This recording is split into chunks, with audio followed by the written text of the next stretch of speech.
Yeah. So we're sitting here just enjoying the peace and quiet. We keep hearing weird sounds.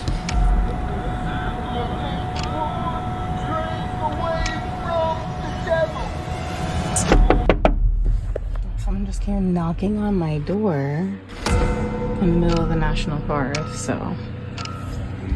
Tommy, his wife Rachel, and their dog are no strangers to camping in their self-built camper. They love finding new spots and revisiting old ones, even those that felt a little off. But this time, returning to a place that had creeped them out before was a mistake. Hey, what's up, everybody? Here at the Tishomingo Wildlife Management Area Refuge Home for the Rehabilitated. I don't know. It's an outdoor place. I've actually been here before. And, got a little creeped out here last time. But here's the thing. Badger, yes, he's running around being Badger, obviously. But he's been, very skittish since we got here. Yeah. Like, he'll just take off running and not like doing zoomies running like. Yeah. No, he's doing that. Yeah, no, he'll come down here. But he comes down this little ravine down here and He won't go any further. Like, no, and then he'll like get all skittish and run off. So I don't know. See, he's looking now. yeah, I'm not sure what's going on, but we're gonna stay here tonight and find out. Oh, yay. Well, last time we were here, there was a crow walking around in the van, I think, or And then he heard something slapping the van. well, not slapping, but like, I don't know, maybe a raccoon Yeah. was like walked under the van and hit the bottom of hit the frame hard enough to like kind of move the van. The moment they pulled up, their dog started acting differently, darting into the woods, running back, then bolting forward again as if something had already caught his attention. Animals sense things long before we do, and he definitely sensed something. As they walked deeper into the area, the atmosphere turned heavy. Strange noises echoed through the trees, sounds they couldn't identify no matter how hard they tried. Where are you hearing it, honey?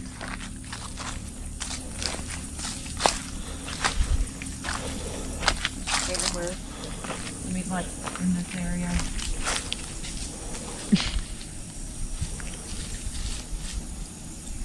Now, he'll come over here, but he won't go over there. Yeah, over there. He's like, nope. See? Yeah, he Yeah, won't. I don't know what's going on. it's a weird. It's definitely a weird. We've been hearing noises across the lake. I'm gonna walk down here and see.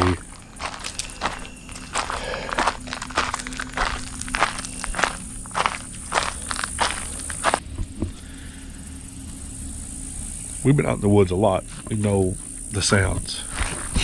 What we're hearing are not regular sounds.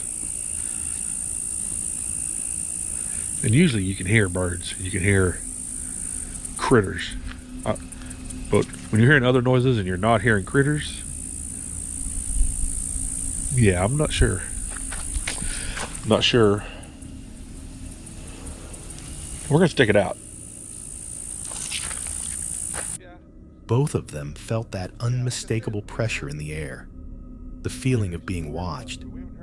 They tried to shake it off and continue their night, but the uneasiness only grew stronger.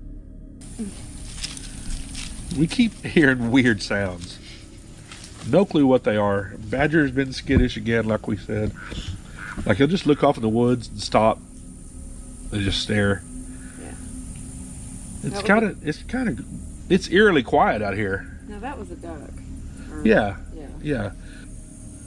But it's a little creepy. A little creepy. By the time darkness wrapped around the forest, the noises returned again. This time, closer. Too close. Their dog became rigid, ears forward, staying glued to their sides as if refusing to let them out of his sight. I keep hearing something out in front of the van. So let me turn the LED lights on real quick and see if there's... Hello? It's all good so far, I guess. So I locked Badger out of the van because we're sitting out here. And this boy got up in Rachel's whole lap because he's afraid of... Oh. Well, he's staring in one specific direction right now. Can you smell something out there? Oh. Morning couldn't come fast enough. They packed up quickly and drove away, both of them knowing something, or someone, had been out there with them that night. And sometimes, dogs know more than we ever will. Luke spends nearly all his free time camping, hiking, and challenging himself on overnight trips. And on this particular adventure, he wanted something simple.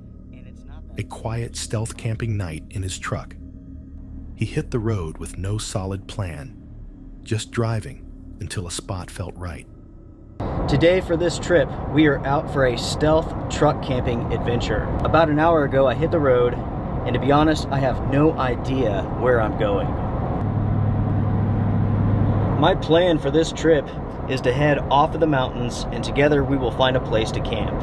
Maybe a gas station, grocery store parking lot, Walmart, who knows. We will just have to wait and see where we end up. Hours passed along fog-covered roads before he finally settled on a safe, quiet place where plenty of other travelers stay the night. A Walmart parking lot. It was huge, empty, and calm. Perfect. Or so he thought. I like this. I like this better than the Sheetz gas station. The parking lot here is huge, and it's not that busy, which is surprising. I should be able to park here with no issues. I mean, there's no reason why anybody should come park over here. Something I've been doing for the last 15 minutes is basically just observing the area. Seeing what the people are like, what the area is like. I'm not really familiar with this area, so I don't know. But this looks to be a pretty safe place. There's not a bunch of creepers walking around. I don't see Tent City anywhere, so this is good. Let's say that you're traveling across the country and you're doing something like this. It's important to select your locations as carefully as possible. Take a look around the area, check out the vibe. Does it look good? Does it look safe? If you have to move, then move. You know what I mean? Those are the rules that I follow when I'm out traveling. After setting up his bed, Luke headed out for some food and came back ready to wind down. He sat in the driver's seat watching the lot, making sure everything looked normal. At first, it did. But as the traffic slowed and the parking lot emptied, a man began acting strangely near Luke's truck.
He was pacing back and forth, singing loudly to himself, wandering around with no real purpose. And every few moments, he drifted closer to Luke's vehicle. Luke kept filming, trying to stay calm, but every instinct told him something wasn't right. Now, everybody, I slept great back here, and I didn't have any issues last night, with the exception of one guy. He appears that I don't know if he's living back here next to this trash can or something, but, I mean, from like 3 o'clock in the morning, this guy has been walking around singing songs. I woke up hearing someone say, like, something about the devil as he walked by, and it's the same song, I believe, over and over and over, but, like, he's, like, listening to it on his phone, and he's singing with it, and just, like, jamming out. And, yeah, I don't know, like, he just walks around this parking lot, like, all night long. It's pretty bizarre.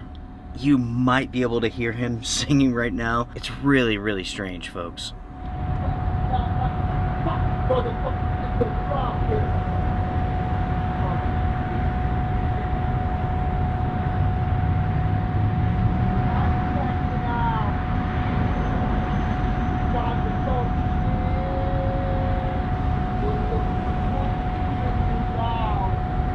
I thought he was singing like Christian music, but that's not the case. I just heard him blurt out, "Mother." Anyways, that was my night.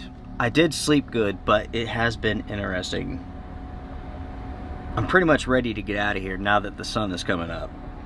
By morning, the same man was still wandering and singing. Luke had enough for one night. He packed up and got ready to head home. When you're stealth camping in public places, you never really know who's watching or what they might do. Jess lives full-time in her van with her dog, Jem, wandering from place to place, enjoying the quiet freedom of life on the road. Even in the most remote corners of the wilderness, she had never once felt unsafe. Until this night. Being immersed in the natural world with only my own energy and the company of my very best friend offers a sense of peace and clarity that would otherwise be unreachable. And as far as being scared, I truly never was, but little did I know what was coming. And it would change how I felt about everything moving forward. She had been camped on public land in Canada for a few days, soaking in the stillness. After a long hike, she returned to her van and noticed 3 black trucks parked nearby. On our way back from our hike earlier that day, 3 blacked out trucks came rumbling up the road. I stepped aside with Jem, gave a polite wave as they passed, and didn't think much of it. But that moment would end up leading to the scariest night I've ever had on the road. That evening, as the sun started to set, the same group started tearing up and down the road in their quads. Loud and obnoxious, yes, but harmless. At least at first. Jem and I ate dinner, locked up the van, and started settling in for the night. She gave a quick wave, assuming they were just other campers, and carried on with her evening. But once the sun went down, everything changed. Those same trucks kept circling the area, driving back and forth, engines echoing through the darkness. Jess tried to ignore it, and eventually climbed into bed, hoping the noise would stop. Around midnight, just as I started to drift off, 3 loud knocks right at my sliding door glass. Someone just came knocking on my door in the middle of the national forest, so.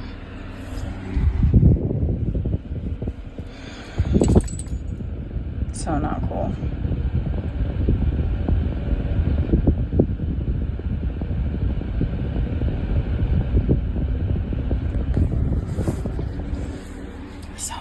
I froze. My heart stopped.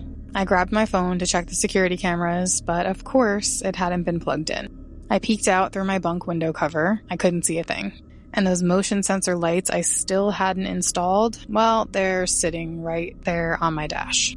Around midnight, someone knocked on her van. Her heart jumped. She grabbed her camera and hit record, trying to stay calm as she peeked out the window. In the spot where the trucks had been earlier, a campfire was now burning. Whoever had been knocking was still out there in the dark, watching or waiting. She had no idea. Regret hit hard in that moment. Then I noticed a faint glow up the hill and realized it was a fire, where the trucks from earlier had parked. During an active level 1 fire ban, mind you. And that's when it clicked. These weren't the kind of people you want to cross paths with in the middle of nowhere. So I just sat there, listening. Every sound outside felt amplified. For the next couple of hours, I barely moved. I watched, waited, and checked the cameras over and over. I felt like my heart didn't stop racing until the first hint of daylight. But they never came back, thankfully, so I drifted off back to sleep. By morning, I packed up and we drove deeper into the forest. Still a bit shaky, but grateful that nothing worse had happened. She lay completely still, listening for footsteps, voices, anything. But all she heard was her own pulse pounding. At first sign of daylight, she started the engine and drove as deep into the forest as she could, desperate to put distance between herself and whoever had been outside her van. Nothing happened after that. But the fear stayed with her. It reminded her that even in the peaceful wilderness, safety can disappear in a single moment. This family spends much of their life on the road, traveling from place to place in their van. But one trip to the Peak District turned into a confrontation they were completely unprepared for. After a long drive through thick fog and a day of exploring, they found a quiet place to settle for the night.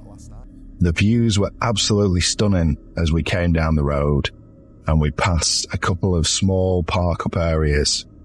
We followed the road right the way down till we came to the waterworks at the bottom of the reservoir. Now, there's no signs here. There's nothing to suggest it's not public. In fact, it says public footpath on the sign up there and no public access beyond this point on the sign into the waterworks.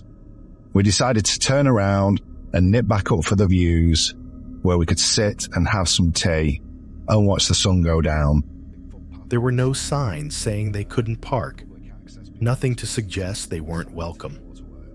But moments after setting up, they heard something outside.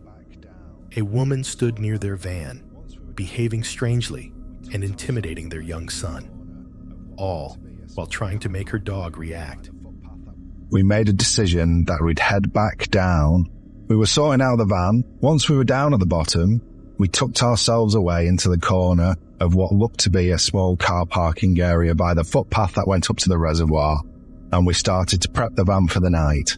Outside, we started to hear something that wasn't just Maximus or his tablets, so I opened the door to find a woman confronting Maximus, holding a German Shepherd by the neck, pulling him back, trying to intimidate Maximus. I stepped out and put myself between Maximus and the lady. Then she came at me. It was very strange. She then went off in a huff because I wouldn't be intimidated by her and a German Shepherd. We've owned German Shepherds.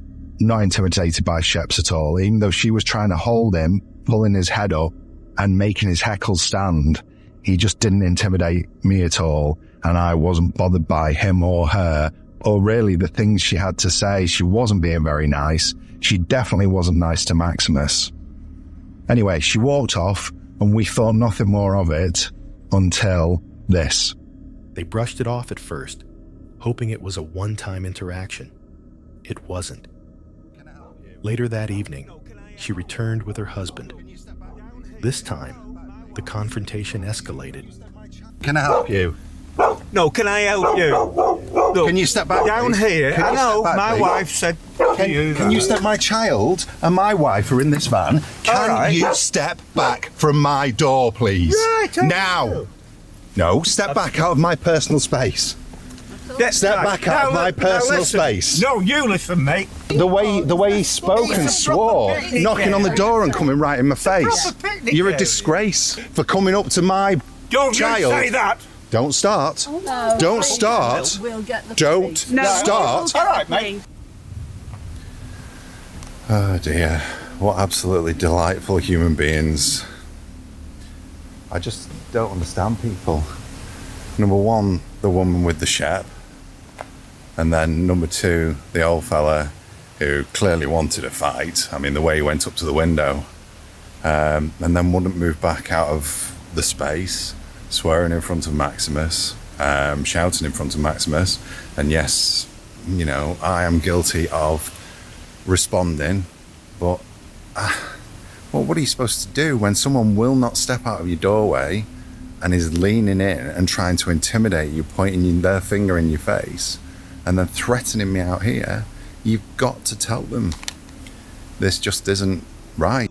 The man approached their van aggressively, leaning inside the doorway, shouting and swearing, demanding they leave what he claimed was private land. But there were no signs. And after checking, the father confirmed it wasn't private at all. Still, the threat was real, and the tension was too much. For the safety of their child, they packed up and drove off into the night. When you're traveling with your family, vulnerability hits harder. And moments like this can shake your sense of safety for a long time. Gaz is known for his outdoor adventures, always with his dog Fendi by his side. On this trip, he swapped the tent for his camper and headed to a quiet, empty campsite. We're going to go down into Heptonstall, down here, because it's a medieval village and it's quite picturesque. Maybe we'll grab something to eat down there, or maybe a pint. Cheers. Come on.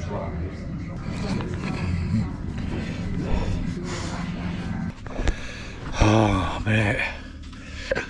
Oh, it's nice here. Nice view. After exploring a nearby village and enjoying a pint, they returned to the truck ready for a peaceful night. But once the sky darkened, the entire atmosphere shifted.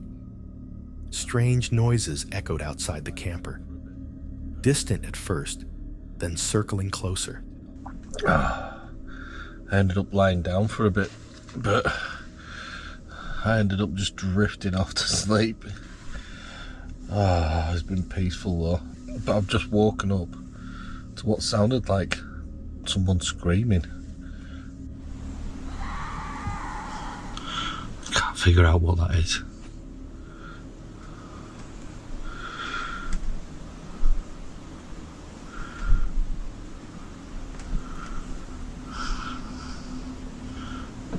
Must be some type of bird. Let me know in comment if you know what it is.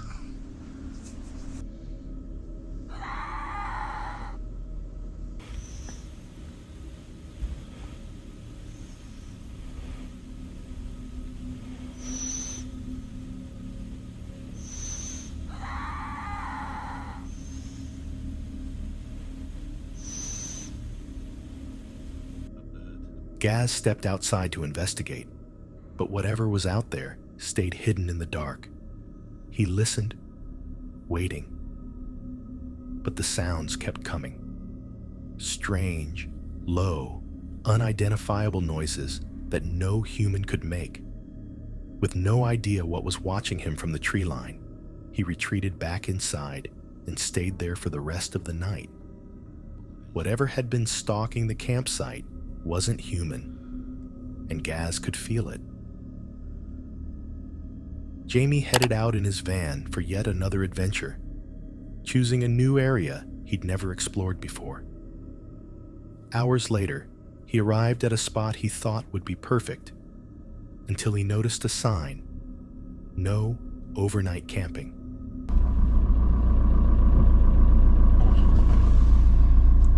Bugger. Now what? Right, I think I'll go and have a look at where I was gonna park up, and I'll see if I'm gonna risk it or not. Well, that is the kissing bench, and that sign there says No fires, no camping, no overnight stays. And where I was going to stop is basically just behind that sign. So I think that buggers that, which is a shame because if you look out over there, look at that for a view. He pushed deeper into the woods, found another open space, and decided to take the risk. He set up for the night, cracked a beer, began making dinner, and that's when it started. I don't know what the hell's going on tonight. I can hear all sorts of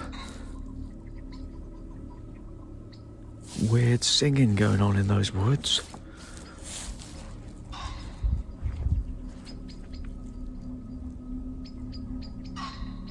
I think I'm gonna cook my tea and fuck off.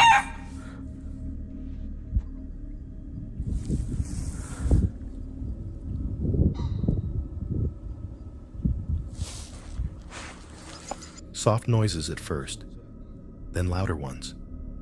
The forest around him was foggy, still, and strangely empty, except for the wildlife he could hear moving somewhere beyond the tree line. It felt off, eerie, almost too quiet between each sound. Curiosity pushed him to grab his torch and take a walk. I really don't know whether this is a good idea, but perhaps I'll go over there on the light off.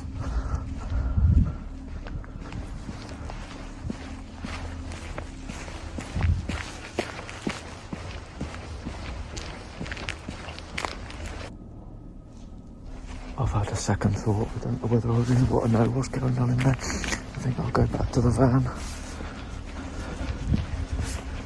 It's bloody weird here, I tell you. Oh, bloody freezing. But the deeper he moved into the darkness, the more intense that feeling became. Like something was waiting right beyond the edges of the light. He didn't make it far before turning around. Later, settled inside the van, a light appeared from the same woods where those noises had come from. Not a reflection, not wildlife, a light. Just got out of the van to have a piss. What the fuck is that?